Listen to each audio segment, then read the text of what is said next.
నమస్కారం madam. Chairman గారు, ఈసారి ఏ ప్రభుత్వం వస్తుందనుకుంటున్నారు? రాష్ట్రంలో ప్రతి మహిళ కోరుకునే ప్రభుత్వమే. అంత నమ్మకం ఏంటి? జగనన్న ప్రభుత్వం వచ్చాక నా జీవితమే మారిపోయింది. ఒకప్పుడు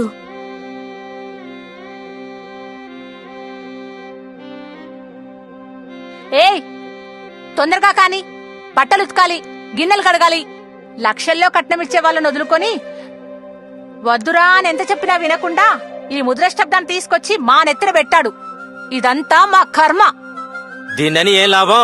మనకన్నా తక్కువ స్థాయి కుటుంబం అని ఎంత చెప్పినా వినకుండా ఈ దరిద్రాన్ని చేసుకొచ్చాడే మన కొడుకుని అనాలి.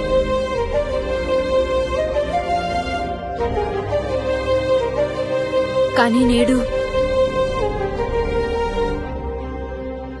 అమ్మాయి, నా కూతురు వాళ్ళకు ఒక పని చాలా కాలంగా పెండింగ్ లో ఉందమ్మా. ఎంఆర్ఓ గారికి ఒక్క మాట చెబితే పని అయిపోతుందంట. అయ్యో, ఎంత మాట మావయ్య గారు. తప్పకుండా ఇప్పుడే చెప్తాను. నా బంగారు తల్లి, నా ఇంటి అదృష్ట దేవత, నువ్వు మా ఇంటి కోడలుగా రావడం అదృష్టం. మా జగనన్న ఇంట్లో నా స్థాయిని పెంచాడు, సమాజంలో గౌరవాన్నిచ్చాడు. ఇంతకంటే ఒక ఆడదానికి గొప్ప వరమేముంటుంది? నాలాగే ప్రతి మహిళ జీవితంలో ఏదో ఒక రూపంలో వెలుగురు పంచాడు. మాకంత మంచి చేశాడు. మేమంతా ఆయన రుణం తీర్చుకోవాలి కదా.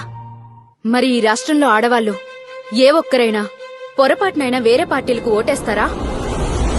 జగనన్న లక్ష్యం, జగనన్న ధ్యేయం, మహిళా సాధికారత.